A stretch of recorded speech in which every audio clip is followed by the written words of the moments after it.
I'm Stephanie Mitchell, 27 years old, and I never thought I'd wake up in a hospital bed alone, fighting for my life while my family was nowhere to be found. Growing up, I believed blood was thicker than water, that family meant unconditional love. How naive I was. I never imagined my own parents would choose my sister's dog over my life, but that's exactly what happened after my car was crushed in that intersection. Before I continue my story, I'd love to know where you're watching from today. Take a second to like and subscribe, and let me know in the comments which part of the world you're tuning in from. Your support means everything as I share the most painful chapter of my life. I grew up in Westport, Connecticut, in what seemed like the perfect family. Our colonial-style house sat on a tree-lined street in an upper-middle-class neighborhood where block parties and carpools were the norm. My father, Gregory Mitchell, worked as a financial advisor at a prestigious firm in the city.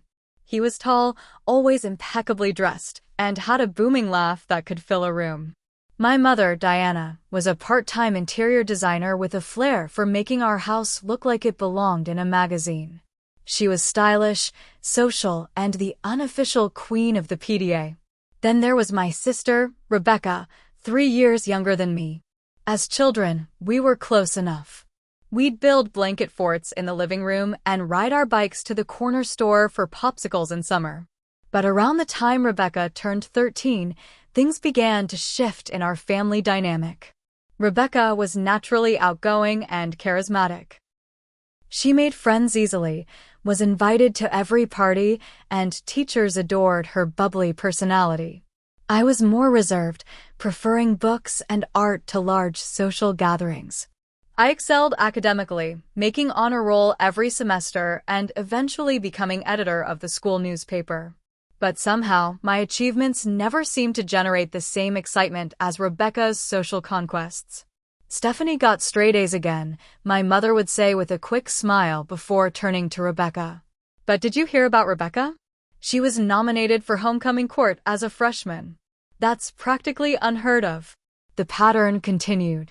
When I won a prestigious writing competition in 10th grade, my parents attended the ceremony but left early because Rebecca had a sleepover planned. When I was accepted to Boston University with a partial scholarship, my father nodded approvingly, but then immediately called his brother to boast about Rebecca, making the varsity cheerleading squad. The favoritism became undeniable on Rebecca's 16th birthday. I remember walking into our house after school to find my parents gathered around Rebecca in the living room, a big red bouse sitting on the coffee table. "We got you something special," my father said, beaming at Rebecca. My mother handed her an envelope. "It's time you learned some responsibility." Rebecca opened it, screamed with delight, and hugged them both. Inside was a certificate for the local animal shelter and a photo of a golden retriever puppy. I felt my stomach drop. "But I'm allergic to dogs," I said, my voice barely audible over Rebecca's squeals of excitement. My mother waved her hand dismissively. "Just take an antihistamine, Stephanie. This is a big moment for your sister." The next day, Max the golden retriever came home. My allergies flared immediately. My eyes swelled, my skin broke out in hives, and my breathing became labored. After a miserable night, my parents implemented what they called a compromise. The dog would stay out of my bedroom, but was allowed everywhere else in the house. I was essentially confined to my room whenever I was home. "You're overreacting," my father said when I complained about my burning eyes and restricted breathing. "Allergies are mostly psychological anyway." My mother added, "Rebecca needs this dog for her emotional development. You'll be going to college soon anyway." They were right about one thing. I couldn't wait to leave for college. When I was accepted to Boston University, I moved out immediately after graduation, even though classes wouldn't start for another 3 months. I found a summer job at a local bookstore and shared an apartment with 2 other incoming freshmen. My visits home became increasingly rare. Christmas and Thanksgiving were obligations I dreaded. Each time, I'd arrive with my arms full of antihistamines and tissues, only to spend most of the holiday quarantined in my bedroom while Max roamed freely throughout the house, often with Rebecca encouraging him to play by scratching at my door. Despite living only 90 minutes away from Boston, my parents never once visited my apartment during my 4 years of college. They always had excuses. Dad was too busy with work, Mom had a design project deadline, Rebecca had a competition they couldn't miss. Meanwhile, I watched on social media as they traveled twice to Florida for Rebecca's cheerleading nationals and took weekend trips to New York when she wanted to shop. I told myself it didn't matter. I was building my own life, making friends who valued me, and excelling in my graphic design program.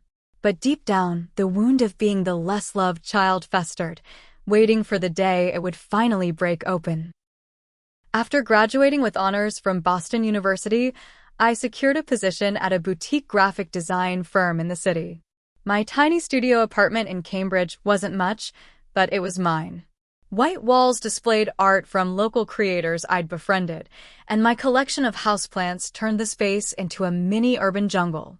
I'd made a small circle of close friends, most of whom I'd met through work or my weekend pottery class. For the first time, I felt I belonged somewhere. My phone calls with my parents followed a predictable pattern. I'd share news about a project I was leading or an award our firm had won, and they'd respond with polite interest before quickly changing the subject. "That's nice, honey. Did we tell you Rebecca got promoted at the real estate office? She's their youngest senior agent ever. And Max won Best in Show at the local dog competition. We're all so proud." Rebecca had moved back home after college, claiming she was saving for a house, but showing no signs of actually looking for one. She'd adopted a second golden retriever, Bella, as a companion for Max. My parents transformed their home office into a dog room, complete with custom beds, a grooming station, and built-in feeding areas. Meanwhile, my childhood bedroom had been converted into storage space within months of my departure for college. Holiday gatherings became exercises in endurance.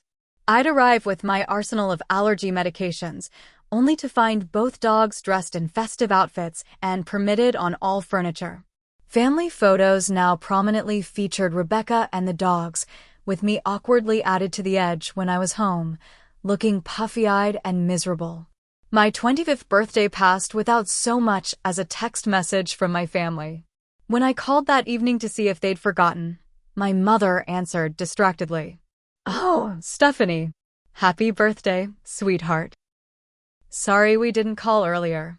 We've been at the vet all day. Bella might have eaten something she shouldn't have, and Rebecca is just beside herself with worry." 2 weeks later, they threw Rebecca an elaborate surprise party for her 22nd birthday, complete with professional catering and a doggy bakery cake for Max and Bella. I learned about it through Facebook photos. It was around this time I met Ethan Crawford, a web developer whose company occasionally collaborated with my design firm. With warm brown eyes and an easy laugh, he was the first person who truly seemed to see me. On our third date, as I shared stories about my family, his face grew increasingly concerned. "Stephanie," he said gently, "the way your family treats you isn't normal. It's not right." I bristled initially. It's one thing to know something privately and another to have someone else point it out. But Ethan's observation cracked something open inside me. Over the following months, with his encouragement, I attempted to address the dynamic with my parents. "I feel like Rebecca has always been the priority," I said during a rare dinner together when I visited Connecticut. "I've accomplished so much in my career, but you never seem interested." My father frowned. "Don't be ridiculous, Stephanie. We've always treated you girls equally. You're just jealous of your sister's success. You always have been." "That's not fair," I protested. "I just want to feel like my life matters to you too." My mother reached across the table to pat my hand condescendingly. "Darling, you've always been so independent. Rebecca needs more support. She's sensitive. And the dogs are like her children. You understand, don't you?" I didn't understand, but I nodded anyway. What was the point? In their narrative, I was the difficult daughter, the jealous sister, the one who didn't need attention because I was independent. Despite these frustrations, I continued trying to maintain a relationship with my family. I'd call weekly, send thoughtful birthday and holiday gifts, and visit when my allergies could tolerate it. I desperately wanted to believe things could improve. The final straw came last spring. I'd received a significant promotion to creative director, the youngest in my firm's history. Excited, I called my parents immediately and, to my surprise, they suggested coming to Boston to celebrate. "We'll take you to dinner," my mother said. "That fancy seafood place you mentioned before." For once, I felt like my achievement mattered. I made reservations at an upscale restaurant, bought a new dress, and even splurged on a haircut at an expensive salon. Ethan was thrilled for me, insisting on buying me flowers to mark the occasion. 2 hours before they were supposed to arrive, my phone rang. "Stephanie, I'm so sorry," my mother said, not sounding particularly sorry at all. "We can't make it tonight. Max is having an anxiety attack. The thunderstorm really upset him, and Rebecca can't leave him alone in this state. You understand, don't you? We'll reschedule soon, I promise." I stood in my apartment, dressed up with nowhere to go, and finally accepted the truth. I would never be as important to my parents as Rebecca and her dogs. Not my accomplishments, not my happiness, not even my time and emotions. I was perpetually the afterthought, the obligation, the daughter they had to pretend to care about. That night, Ethan took me to dinner instead. As I picked at my lobster ravioli, he asked gently, "Have you considered creating some distance? For your own well-being?" I nodded slowly. "I think I need to protect myself better," I admitted. I just never thought it would come to this.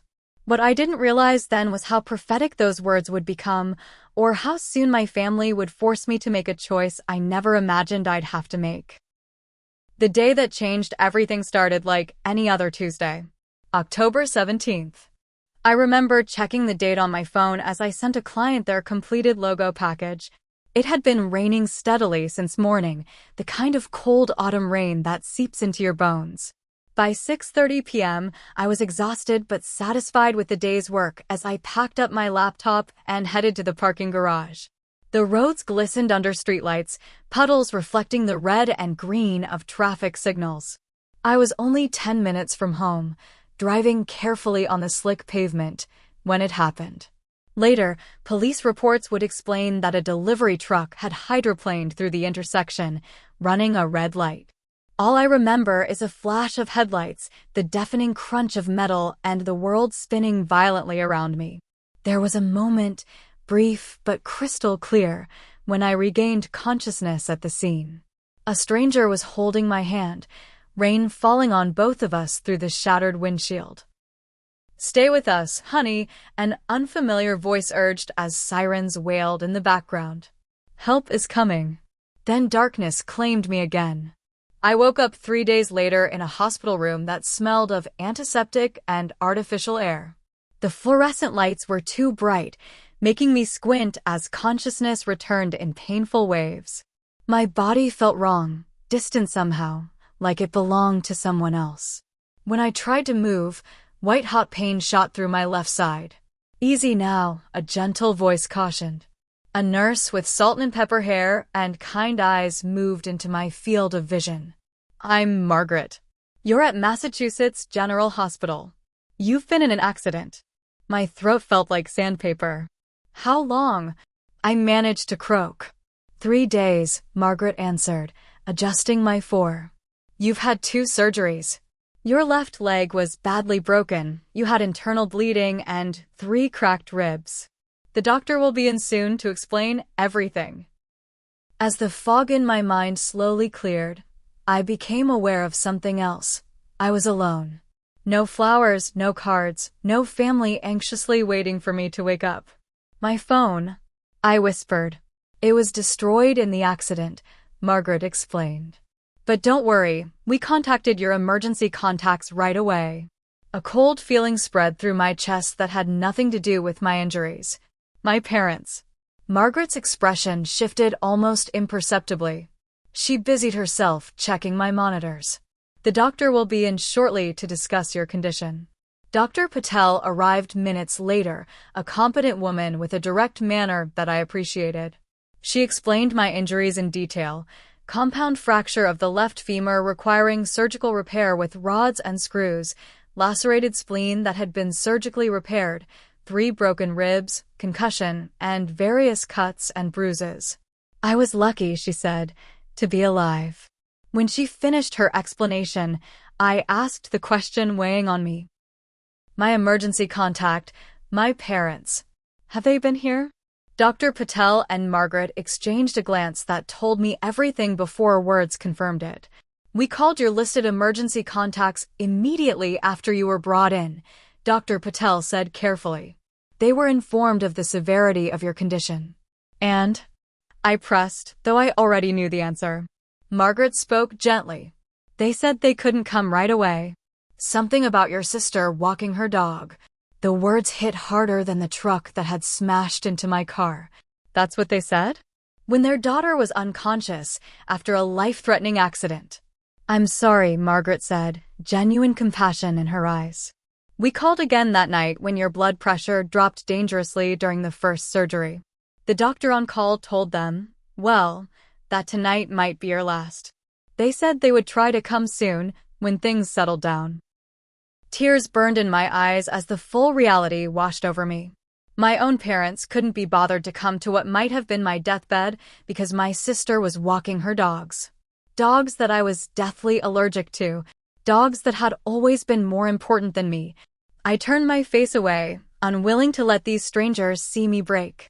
Is there anyone else we can call for you? Dr. Patel asked. My boyfriend, Ethan, I managed to say through the tightness in my throat. He's on a business trip in Chicago. His number should be in my phone contacts backup. After they left, I stared at the ceiling as tears slid silently down my face. I'd always known I wasn't the favorite, but this was beyond favoritism or neglect. It was a clear message. You don't matter enough for us to be there when you might die. Ethan arrived 7 hours later, having caught the first flight he could after receiving the hospital's call. His face was drawn with worry and anger as he rushed to my bedside. I can't believe they're not here, he said after hearing the full story. What kind of parents? I'm sorry, Steph. I should have been here sooner. You came as soon as you could, I said, grateful for his solid presence.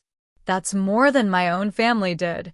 Over the next 2 days, my room filled with evidence that I was loved, just not by those who should have loved me most. My colleagues sent a massive flower arrangement. My pottery class friends brought a handmade card. My neighbors arranged for meal deliveries once I was discharged. Ethan barely left my side, working remotely from the uncomfortable chair beside my bed. 5 days after the accident, my phone rang. It was Rebecca. Ethan answered, putting it on speaker at my request. Oh my God, Stephanie, I just heard how bad it was. Rebecca exclaimed, her voice dramatically concerned. Mom and Dad didn't tell me you were, seriously hurt. How are you? Before I could answer, she continued, it's been crazy here. Max had an anxiety attack during the thunderstorm last week, and then Bella got into some chocolate. We've been at the vet constantly. I haven't slept in days. As Rebecca rambled about the dog's various ailments, never once asking about my surgeries or recovery, I caught Ethan's incredulous expression. I simply closed my eyes, too tired and hurt to even feel angry anymore. When she finally paused for breath, I simply said, I have to go, Rebecca. The doctor is here. It was a lie, but I couldn't bear to listen anymore. Oh, okay. We'll try to visit soon. Feel better. And with that, she was gone, back to her life where dogs mattered more than her sister's brush with death. A week after the accident, the door to my hospital room finally opened to reveal my parents. They walked in casually, as if arriving for a dinner reservation rather than visiting their critically injured daughter. My mother carried a small bouquet of grocery store flowers.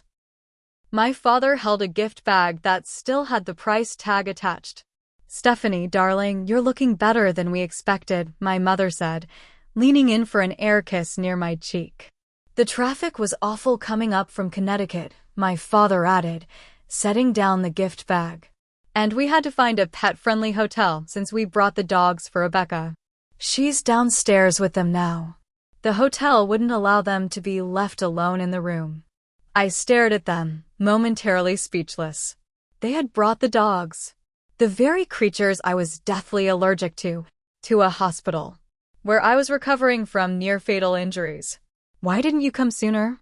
I finally asked, my voice steadier than I felt. My mother looked uncomfortable. "Well, you know how it is." Rebecca was so upset about Max. He was having terrible anxiety attacks after the thunderstorm. He wouldn't eat, wouldn't sleep. We had to establish a special walking routine with both dogs. Rebecca couldn't handle it alone. "The hospital said I might die," I said flatly. My father waved his hand dismissively. "Hospitals always exaggerate. They're worried about liability. We knew you'd be fine. You've always been the strong one." "Strong enough to survive without your support, you mean?" The words came out before I could stop them. My mother's expression hardened. "I don't think that's fair, Stephanie. We're here now, aren't we? Some people don't have parents who care enough to visit at all." The audacity of her statement left me breathless. Ethan, who had been silent until now, stood up. "You waited a week," he said, voice tight with controlled anger. "Your daughter almost died. Twice. The doctors called you specifically to say she might not make it through the night, and you still chose dogs over her." "You don't understand," my father began, pointing a finger at Ethan. "Family dynamics are complicated. And who are you to judge us? You haven't been around long enough to know the whole story." "I know enough," Ethan replied. "I know Stephanie deserves better than this." My mother's face flushed. "We should go. Clearly you're not in a state to appreciate that we made the trip up here. We'll come back tomorrow when you're feeling more reasonable." They left without waiting for my response, my father placing the gift bag on the bed as an afterthought. Inside was a generic get-well-soon mug filled with candy I was allergic to, something they would have known if they'd paid any attention to me over the years. After they left, I broke down in a way I hadn't allowed myself to before. Ethan held me as I sobbed, the physical pain of my injuries nothing compared to the shattering realization that I truly meant nothing to the people who should have loved me most. That night, alone with my thoughts while Ethan went to get dinner, I reached a decision. The hospital psychologist, Dr. Lawrence, had visited me earlier that day, and something he said resonated deeply. Sometimes the healthiest thing we can do is recognize when a relationship is toxic and take steps to protect ourselves. For 27 years, I had been trying to earn love that should have been freely given. I had made excuses, minimized my pain, and accepted crumbs of attention while watching my sister receive the full feast. I had allowed myself to be treated as less than, all while desperately hoping things would change. But they wouldn't change. The accident and its aftermath had proven that beyond any doubt. It was time for me to accept the reality and make a decision based on it. With that clarity came a strange sense of calm. By morning, I knew exactly what I needed to do. The days following my parents' brief visit were filled with physical pain and emotional clarity. Physical therapy sessions twice daily left me exhausted but determined. Each painful step with the walker was a reminder that I was alive, despite the odds, and that my life was worth fighting for, even if my family couldn't see that. Dr. Lawrence, the hospital psychologist, became an unexpected ally. A man in his 50s with a quiet voice and thoughtful eyes, he had a way of asking questions that led me to my own conclusions rather than imposing his opinions. "What would you say to a friend who was treated this way by their family?" he asked during one session. The answer came easily. I'd tell them they deserve better. That family should be there when you need them most. That love shouldn't be conditional on being the favorite. He nodded. "And yet you've accepted this treatment your entire life. Why do you think that is?" It was a question I'd never fully confronted. "Because they're my parents," I said finally. "Because I kept hoping that if I achieved enough, if I was good enough, they'd finally see me. Really see me. And now," he prompted gently. "Now I know they never will," I admitted, the truth both painful and liberating. The accident proved that if they couldn't come when I was literally dying, they'll never be the parents I need them to be. Ethan was my rock during this time. He worked remotely from my hospital room, set up a mini office in the corner, and coordinated with my firm to arrange extended medical leave. He fielded calls from concerned friends and brought me real food when the hospital meals became unbearable. At night, he'd squeeze onto the narrow hospital bed beside me, careful of my injuries, and hold me when the nightmares of the crash came. "You're the strongest person I know," he told me one evening. "But you don't have to be strong all the time. Not with me." Those words broke something open inside me, allowing me to truly grieve, not just for my injuries, but for the family relationship I had always wanted and would never have. On the 5th day after my parents' visit, Rebecca called. I let it go to voicemail, then listened with Ethan beside me. "Hey sis, just checking in. Mom and Dad said you were a little emotional when they visited. I totally get it. Being in the hospital sucks. Anyway, I can't come up right now because Max has his agility competition this weekend, and we've been practicing for months. But I'll try to visit soon. Oh, by the way, I got that promotion I was telling you about. Senior agent with my own assistant now. Call me when you're feeling better and want to hear all about it. Love you, bye." Not once did she ask how I was recovering, if I needed anything, or when I might be discharged. Her monologue was entirely self-centered, as usual. "She doesn't even realize," I said to Ethan after the message ended. "She has no idea how abnormal this is. Because they've trained her to be this way," Ethan replied. "Just like they trained you to accept being overlooked." His words hit home. The pattern had been established so early that none of us questioned it anymore. Rebecca was the sun, and the rest of us were just planets in her orbit, expected to recognize and reinforce her centrality in the family system. A week after the accident, my parents finally returned as promised. They arrived mid-morning, again bringing excuses about traffic and hotel arrangements for the dogs. "We brought you some things from home," my mother announced, placing a small suitcase on the visitor's chair. "Your old quilt and some books we found in the storage room. We thought they might make you feel better." I recognized the quilt immediately, not as mine, but as one that had belonged to my grandmother. The books were old textbooks from college, not the novels I enjoyed. They hadn't even entered my childhood bedroom, now a storage room, and selected things that actually belonged to me or held meaning. "How are you feeling today?" my father asked, standing awkwardly at the foot of the bed. "The doctor says you're making good progress." "Physically, yes," I replied. "The surgeries were successful. I'll need months of physical therapy, but I should regain full mobility eventually." "That's good news," my mother said brightly. "So you'll be back to normal in no time." Her dismissal of the severity of my injuries and the long recovery ahead was the final confirmation I needed. They weren't just neglectful in crisis, they were incapable of acknowledging my reality at all. "Why didn't you come when the hospital called?" I asked directly. "When they told you I might not survive the night?" My parents exchanged uncomfortable glances. "We explained this already, Stephanie," my father said, a note of irritation in his voice. "Rebecca needed us. The dogs were having a crisis." "A crisis," I repeated. "More important than your daughter's life." "Now you're being dramatic," my mother sighed. "The hospital clearly exaggerated the situation. Look at you, you're fine." "I'm not fine," I countered, my voice rising slightly. "I almost died. Twice. I have a metal rod in my leg. My spleen was lacerated.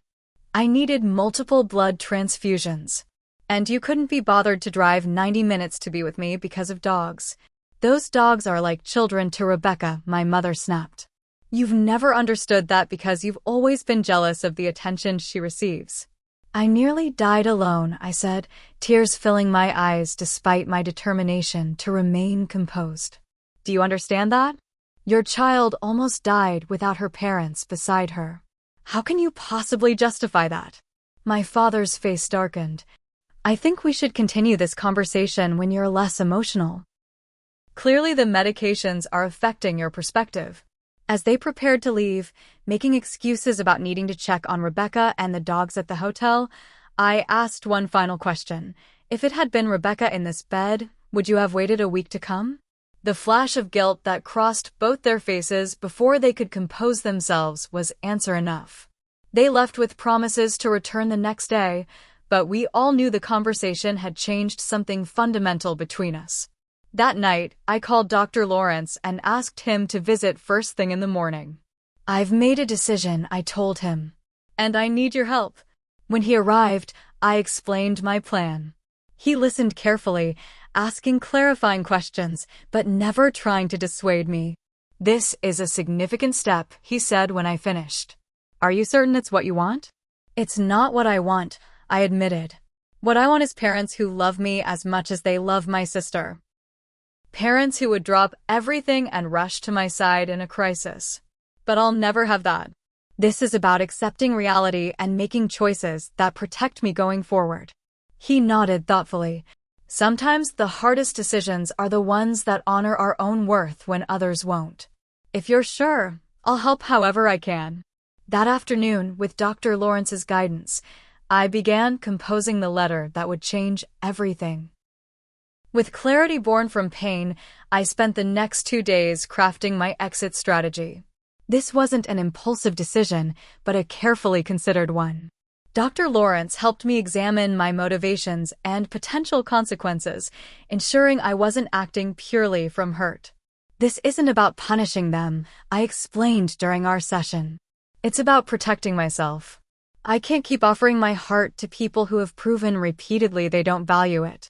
My plan took shape methodically. First, I needed to ensure my medical and legal affairs were in order. The hospital's patient advocate helped me change my emergency contacts, removing my parents and adding Ethan and my close friend Jessica. I completed a new medical power of attorney form designating Ethan as my healthcare proxy. Next came the financial disentanglement. Though I had my own accounts and career, there were still vestiges of connection. A joint savings account established when I was a teenager, containing a modest sum. The car insurance policy still linked to my parents' family plan, my name on their safe deposit box from when I'd stored valuables during college moves.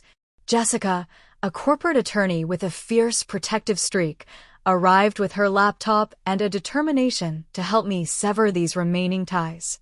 "I've drafted letters to close the joint account and transfer the funds to your personal account," she explained, showing me the documents. "And I've prepared notification to your insurance company about establishing your own policy." While my physical recovery continued, my emotional strategy solidified. Ethan coordinated with my landlord to arrange for movers to pack my apartment once I was discharged.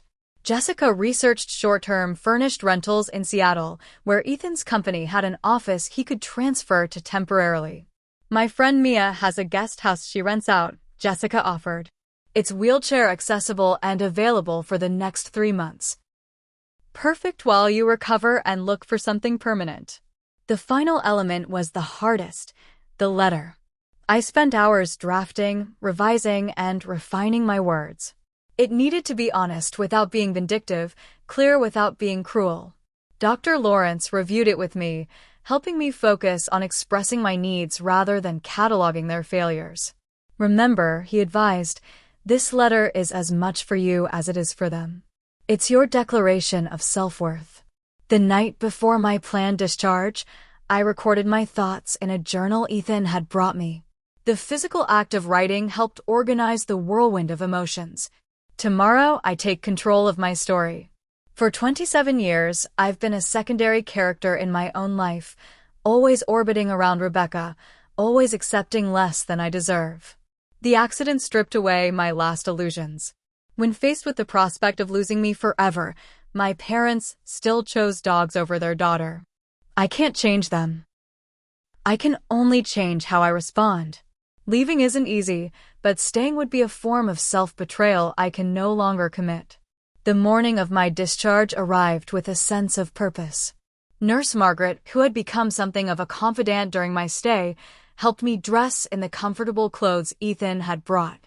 My leg brace and crutches were awkward, but manageable with practice. "Your parents called the desk this morning," Margaret mentioned as she prepared my discharge paperwork. "They said they'd be here around 11. I checked the time. 7:30 a.m. "Perfect. Could you do me a favor?" I asked, handing her the sealed envelope containing my letter. "Would you place this on my bed after I leave? They'll expect to find me here." Margaret studied my face, understanding dawning in her kind eyes. "You're not going to be here when they arrive." "No," I confirmed. "I'm starting over." She took the envelope without further questions. Sometimes healing requires difficult choices. "I wish you the best, Stephanie." Dr. Patel arrived for a final examination and to review my outpatient care instructions. "The physical recovery will take time," she cautioned. "But I'm more concerned about your emotional recovery. Trauma affects us in unexpected ways." "I'll be continuing therapy," I assured her. "Just not here." She nodded, seeming to understand the subtext. "Take care of yourself, Ms. Mitchell. You've already proven you're stronger than you knew." At 8:45 a.m., with my discharge papers signed and my few belongings packed, Ethan arrived with a wheelchair. The hospital orderly helped me navigate the hallways toward the service elevator, away from the main entrance where my parents might arrive early. As we reached the car, I felt a strange mixture of grief, relief, and determination. This wasn't how I had imagined my life unfolding. I had always hoped that someday my parents would see me, truly see me, but that fantasy had cost me too much already. Ethan carefully helped me into the passenger seat, stowing my crutches in the back. "Ready?" he asked, his eyes full of concern and support. I took one last look at the hospital building. Somewhere inside, Nurse Margaret was placing my letter on an empty bed. In a few hours, my parents would arrive to find only my words where I should have been. "I'm ready," I said, and meant it. As we pulled away, my phone buzzed with a text from Jessica. "Operation Phoenix is a go. Your apartment is being packed as we speak. Flight to Seattle leaves at 2 p.m. I'll meet you at the private terminal." The careful choreography of my disappearance was underway. My lease would be terminated. My mail forwarded to a P.O. box Jessica would manage. My company had already approved my remote work arrangement during recovery. Nothing would lead my parents to my new location. While Ethan drove, I closed my eyes and pictured the scene that would unfold in a few hours. My parents would arrive, perhaps irritated at having to find hospital parking again. They would take the elevator to the 5th floor, walk down the familiar corridor to room 512, and push open the door, expecting to find me. Instead, they would see an empty bed, neatly made, with a single envelope placed in the center. Inside, my handwritten letter would deliver the message I had never been able to speak aloud. "After 27 years, I've finally accepted that I will never be as important as Rebecca's dog. I deserve more than being your afterthought. Don't try to find me. I'm finally choosing myself." As we merged onto the highway heading away from Boston, away from the only family I had ever known, I felt something unexpected: peace. The road ahead was uncertain, but for the first time, it was truly mine. Jessica arrived at Massachusetts General Hospital at 10:45 a.m., 15 minutes before my parents were expected. Our plan included her observing their reaction without interfering. A former debate champion with a poker face that had served her well in corporate law, Jessica was the perfect witness to this final act. She positioned herself in the family waiting area near my room, pretending to be engrossed in her phone while actually watching the elevator bank. At 11:12 a.m., the doors opened to reveal my parents, with Rebecca trailing behind them, thumbs flying across her phone screen. "I don't see why we had to come so early," Rebecca was saying as they passed Jessica. "Stephanie's not going anywhere. She can barely walk." My mother adjusted her designer purse. "The doctor said they might discharge her today. We need to discuss arrangements." "She can't come to our house," Rebecca protested. "The dogs would be too stressed with someone on crutches. And Max is allergic to the antiseptic smell from hospitals." Jessica had to suppress a bitter laugh at the irony. The dogs were allergic to me, not the other way around. My father led the way to room 512, pushing the door open without knocking. Jessica slipped closer, positioning herself where she could see into the room without being obvious. The tableau unfolded exactly as I had imagined. My father entered first, then stopped so abruptly that my mother bumped into him. "Where is she?" My mother's voice carried into the hallway. They moved further into the room, revealing the empty bed to Rebecca, who had finally looked up from her phone. On the precisely made sheets lay a single white envelope. My father picked it up, turning it over in his hands as if it might explain itself without being opened. When he finally broke the seal and unfolded the letter, my mother and Rebecca crowded close to read over his shoulders. Jessica later described the transformation of their expressions with cinematic precision. First came confusion, then disbelief, followed by the slow drain of color from their faces as the reality sank in. I had left. Not just the hospital, but their lives. "This is ridiculous." My father was the first to speak, his voice uncharacteristically thin. "She can't just disappear. She's injured." My mother snatched the letter from his hands, reading it again as if the words might have changed. "She's being dramatic, as usual. Trying to punish us for not dropping everything the moment she called." Rebecca rolled her eyes. Classic Stephanie, making everything about her. "She's probably just at her apartment." A nurse, not Margaret but another staff member, appeared in the doorway. "Can I help you find something?"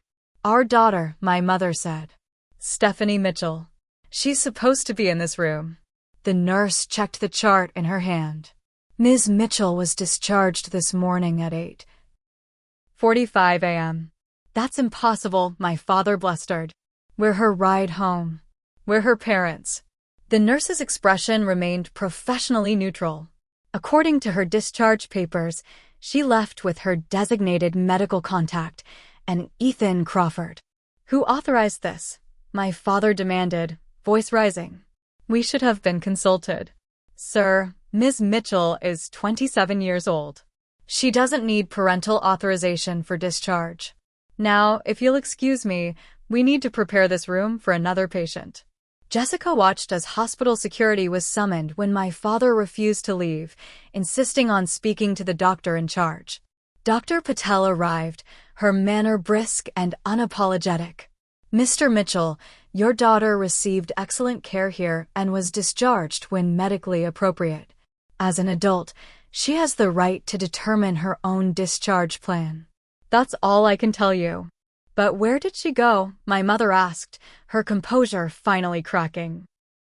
"She can barely walk. She needs care." "I'm not at liberty to discuss her arrangements," Dr. Patel replied. "Patient confidentiality." "Now, I must ask you to vacate this room." Jessica followed at a distance as my family was escorted to the elevator, my father still protesting, my mother dabbing at unexpected tears, and Rebecca returning to her phone, apparently texting updates to someone. Outside the hospital, Jessica observed from her car as the family drama continued in the parking lot. My father paced beside their SUV, phone to his ear, while my mother stood with arms crossed, face tight with anger or worry, perhaps both. Rebecca sat in the back seat, the open door revealing her attention, still fixed on her phone. The first call came while I was at the private airport terminal, waiting for our flight to Seattle. My father's name flashed on my screen. I declined it and blocked the number. Seconds later, my mother called. Then Rebecca. I blocked them all, one by one, a digital severance to match my physical one. Jessica called an hour later to report what she'd witnessed and to let me know my family had gone to my apartment building. "The manager told them you'd terminated your lease and moved out," she said. "Your father tried to convince him it was a mistake, that you were in no condition to move. When that didn't work, he offered money for information about where you'd gone." "Did the manager tell them anything?" I asked, though I knew the answer. I'd paid 3 months' rent as termination fee on the condition of complete confidentiality. "Nothing," Jessica confirmed. "But your father made quite a scene. Security asked them to leave eventually. Over the next several days, as Ethan and I settled into the guest house in Seattle, reports continued to filter in through Jessica, who had become my eyes and ears in Boston. My parents had filed a missing person report, only to be told by police that a person who leaves voluntarily, communicates that they are leaving, and is a mentally competent adult, has committed no crime and cannot be legally pursued. They'd contacted my design firm, claiming medical emergency, but my supervisor, forewarned, had simply informed them I was taking approved medical leave and working remotely. Their messages began filling the email account I maintained, but no longer checked regularly. Jessica, who had access, summarized their evolving tone. Day 1. Demands to know where I was, accusations of childishness and ingratitude. Day 3. Threats to cut me off financially, an empty threat, as I had been financially independent for years. Day 5. Beginnings of concern, questions about my medical care. Day 8. My mother's first acknowledgement that perhaps they had misunderstood the severity of my condition. Day 12. My father's reluctant admission that they may have been distracted during my hospitalization.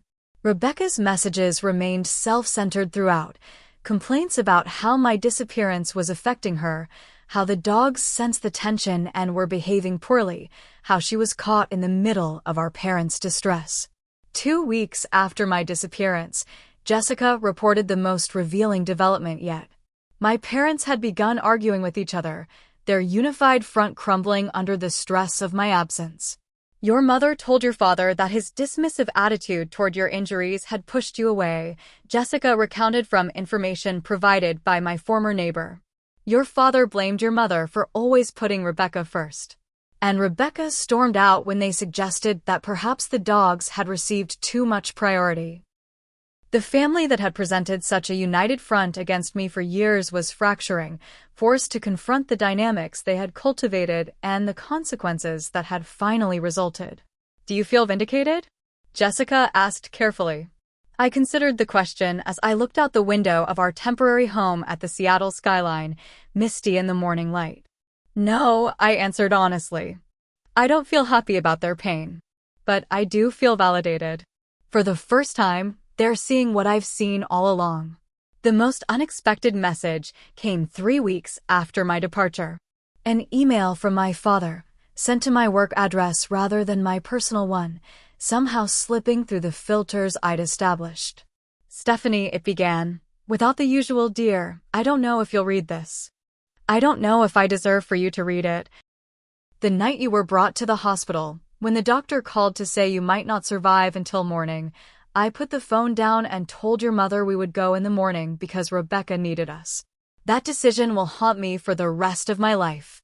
I failed as a father in the moment when it mattered most. I don't know if you can forgive me. I'm not sure I can forgive myself.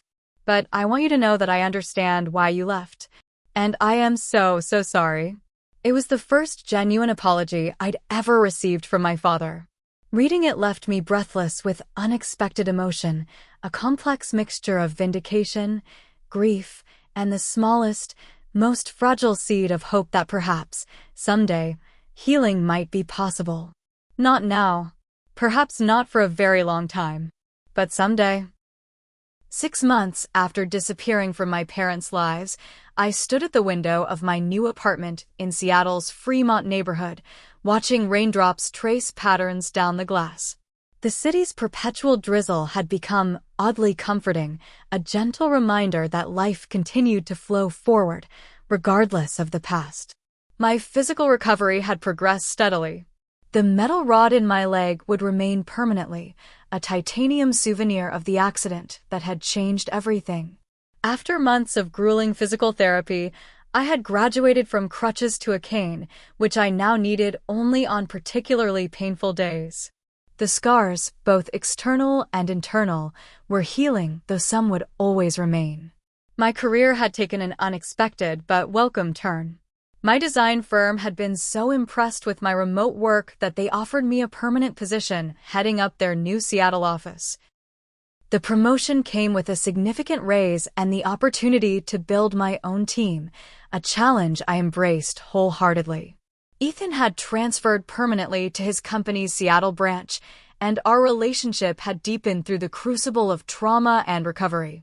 We were discussing moving in together when my lease ended in 3 months, a step that felt both exciting and right. But the most significant healing had happened in therapy. I joined a support group for adults estranged from their families, where I found understanding without judgment. Hearing others' stories helped contextualize my own experience, showing me that while my pain was uniquely mine, I wasn't alone in navigating family dysfunction. My individual therapist, Dr. Chin, helped me process the complex emotions surrounding my decision, the residual guilt, the occasional doubt, the lingering grief for the family relationship I had always wanted but never truly had. Grieving the loss of a relationship that's technically still possible is complicated, she observed during one session. You're mourning not just what you had, but what you never had and wanted deeply. Through this work, I began to understand that my worth had never been dependent on my parents' ability to see it. Their limitations were not a reflection of my value. This simple truth, so obvious in the abstract, had been revolutionary to internalize. Jessica remained my lifeline to Boston and the past I'd left behind. Through her, I learned that my absence had continued to reshape my family's dynamic in unexpected ways. My parents had sought family counseling, something they'd refused when I suggested it years ago. Rebecca had moved out of their house, taking her dogs with her, after a particularly heated argument about their enabling of her self-centeredness. My father had retired early, seemingly reevaluating his priorities after what he referred to as his greatest failure. For months after my disappearance, a letter arrived at my P.O. box, forwarded by Jessica. The handwriting on the envelope was my father's, precise and familiar.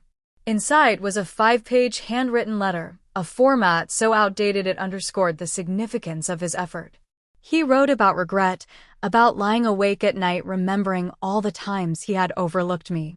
He described the family therapy sessions where they had begun to recognize the destructive patterns that had driven me away. He acknowledged, without excuses, how thoroughly they had failed me as parents, particularly in my moment of greatest need. I don't write seeking forgiveness, he concluded. I write seeking only to tell you that you were right to leave, right to choose yourself when we repeatedly failed to choose you. If you never wish to have contact with us again, we will respect that choice, painful as it is.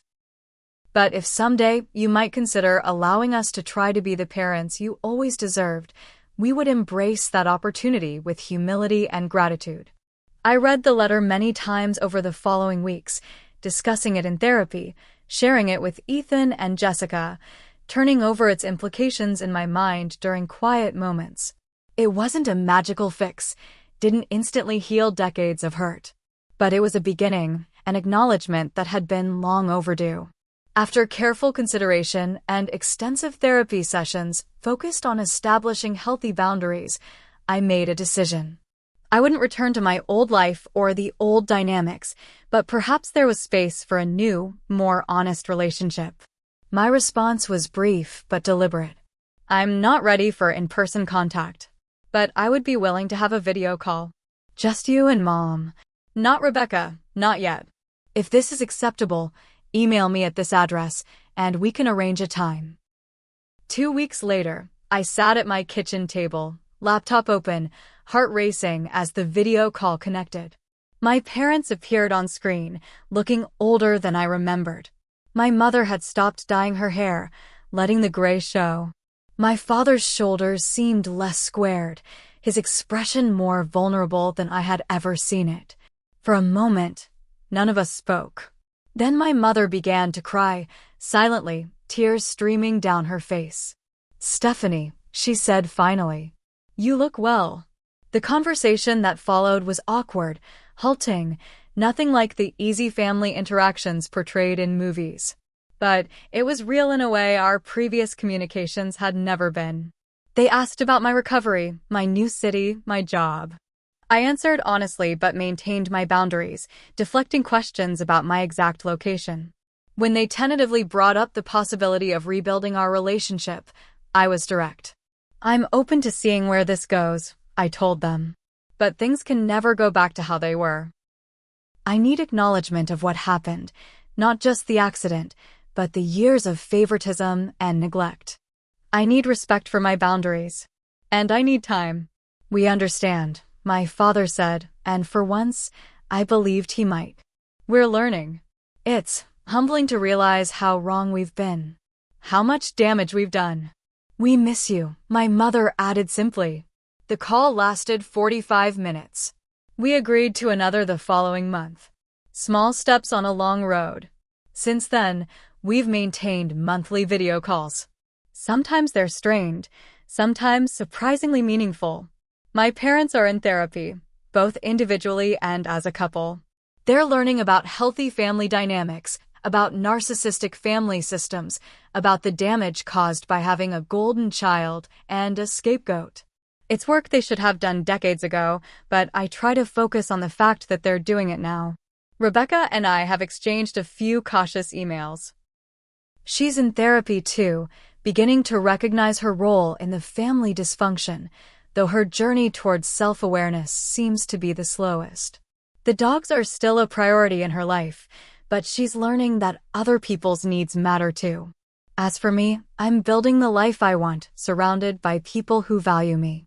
I'm learning that family can be chosen, that love should be given freely, not earned through achievement or extracted through crisis.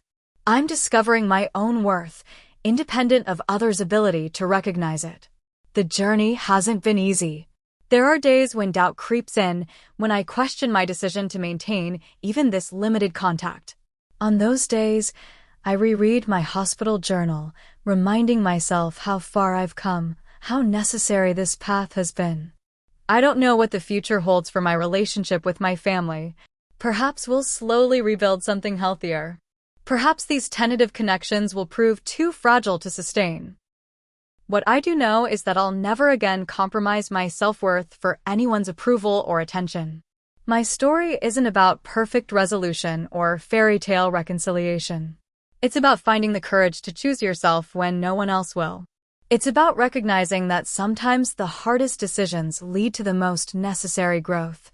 It's about learning that healing doesn't mean forgetting, and that forgiveness doesn't require returning to a harmful situation.